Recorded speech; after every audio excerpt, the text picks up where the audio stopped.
Hello, class. We're here looking at this lab, the wave interference lab. So I wanted to point out some things, give you some helpful hints, things that should help. My recommendation, open this assignment in Google because you're going to need to paste in images. So that's my first suggestion. I definitely would open this into Google Docs so that you can paste in images. It'll make your life easier, I think.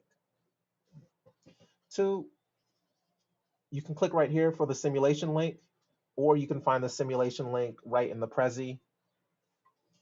And when you click on it, it'll take you right here.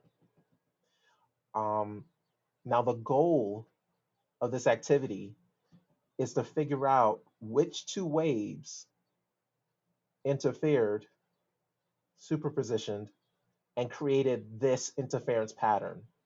So you're going to notice in this column called superposition, there's tons of different patterns going on. And your goal is to figure out which waves created this pattern. So I'll do the first one with you. So I need something like this. It has a combined amplitude of 40. It has a width, it looks like 1 unit because this is 4.5 and this is 5.5. So it has a width of 1 unit and a height of 40. So we go to this right here, our simulation tool, and I'll walk you through what some of the stuff means. Let me make this, okay, better. Now, width of the right going pulse. You could make it 1 unit wide. So this is the right going pulse, pulse traveling right. I can change it to 2. Now it's wider. You could change it to 3. That's the widest it gets.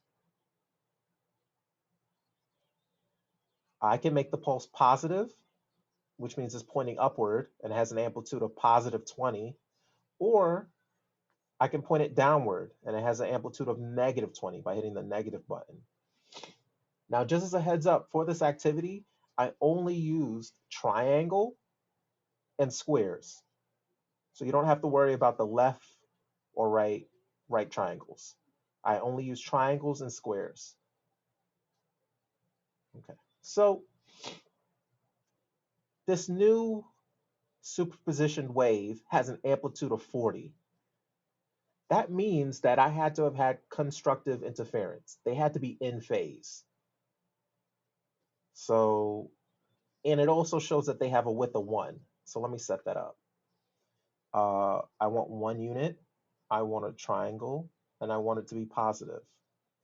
And then on the width of the left going, I want 1 unit, I want positive, and I want triangle. Now, the nice part about the simulation tool is that I can pause it, and then I can keep going forward in slow motion by just clicking.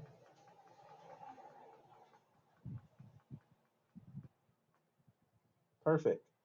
That's what I ended up with. This means these are the two waves that created it. So what I want to do is take a snippet. Now to take a snippet, it's the window key, shift, and S at the same time. Window key, shift, and S. We'll take a snippet.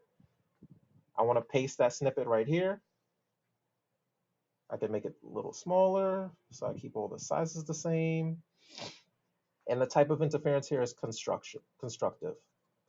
And I know it's constructive because this has an amplitude of 20, this has an amplitude of 20, and our combined wave has an amplitude of 40, meaning that it grew to become something larger.